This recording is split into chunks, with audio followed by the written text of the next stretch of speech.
কোটা বিরোধী আন্দোলনের নামে ধ্বংসাত্মক কাজ করলে কাউকে ছাড় দেওয়া হবে না বলে জানিয়েছেন স্বরাষ্ট্রমন্ত্রী আসাদুজ্জামান খান।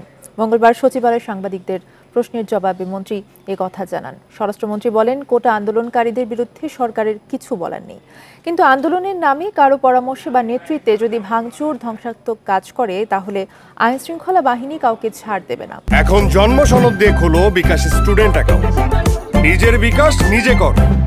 তিনি বলেন, আন্দোলন চালিয়ে যাওয়ার জন্য শিক্ষার্থীদের কাছে বিভিন্ন মহল থেকে মেসেজ ও উস্কানি দেয়া হচ্ছে।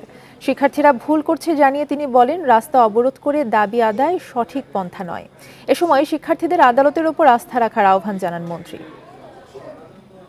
এরা আমাদের নতুন প্রজন্ম, এরা দেশের ভবিষ্যৎ, এরা সঠিক পথে যাবে। আমরা ধৈর্য সহকারে আমরা এগুলো দেখছি। আমরা অবশ্যই তাদের কাছে কোনো ধরনের ধ্বংসাত্মক কাজে যদি তারা নেমেই আসে, তখন আমাদের কাজটি আমরা করব।